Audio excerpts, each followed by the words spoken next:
Castro, maiwan ka na rito. Kayong dalawa, doon kayo. Ikaw, sumama ka sa akin. Yes, sir. Ikaw na naman! Talagang ginagaya mo ako, no? Hindi mo na ba ako talaga titigilan? Dahan-dahan ka magsalita, ha? Tsaka ano pakialam ko sa buhay mo? Ikaw nagdala ng kamalasan sa akin, eh. Nagbibilis-bilisan ka, ha? Aray! Nakakasakit ka na! Tigilan mo na yan, papatulang kita. Alam ko yan.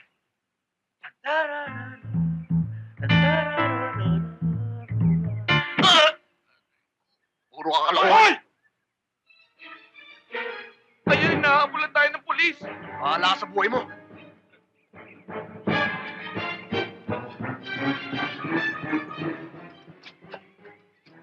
Dito ka. Gusto mo?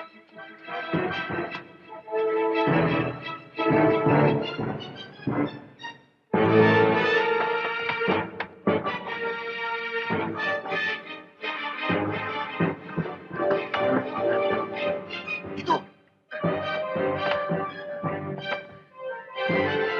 Teka, hindi nga pala ako marunong lumangoy.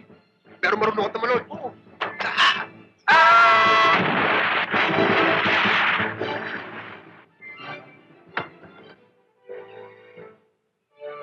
Sir, asa na? Wala. Alam mo na yung mga yun.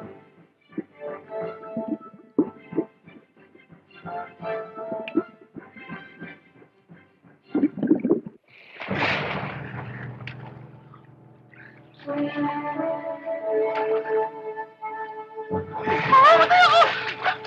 Matatakot ako!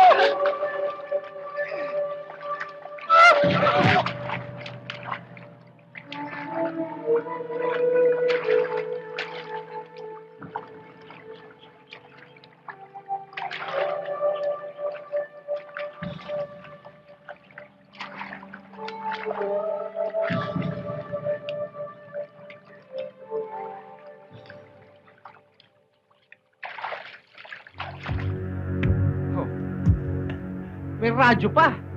Kumpleto.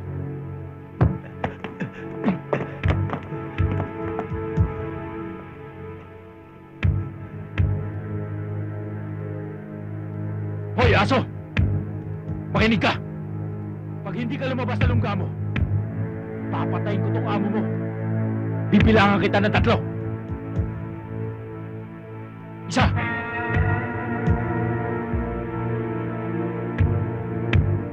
Dalawa! 3! Lalabas na ako. Masunurin ka palang aso.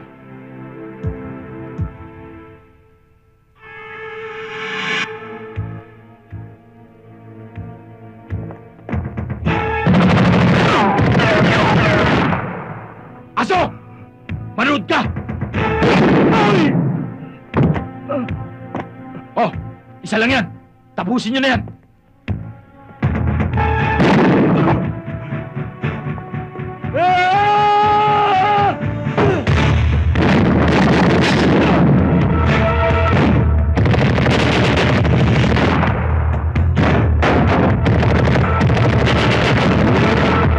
Sayonara, baby!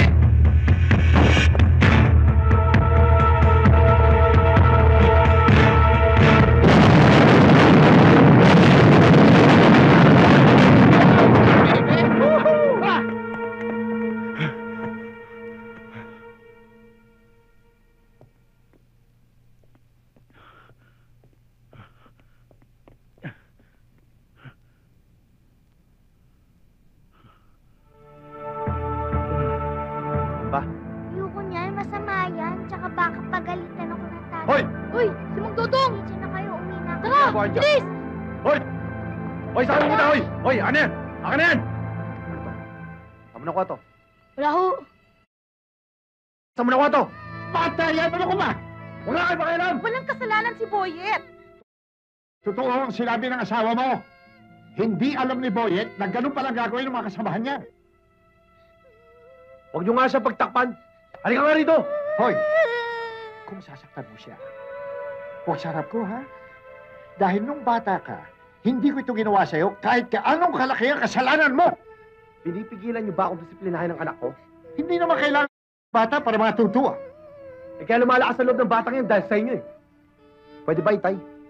Huwag niyo na akong pakialaman. Kahit anak niyo ako, wala kayong karapatang panghimasukan ang pamamalakad ko sa bahay na ito. Dahil ako ang bumubuhay sa inyo!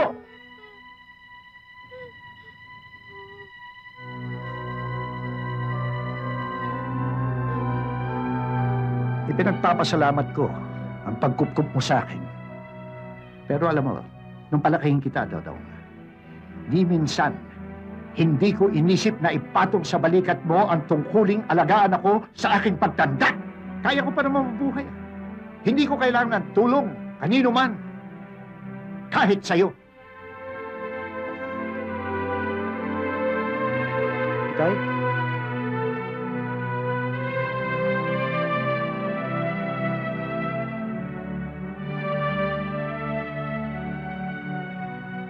Pasensya na ho kayo. Nadala lang ho ako ng init ang ulo ko sa bata eh. Hindi ko ho sinasadya. Patawarin niyo na ako.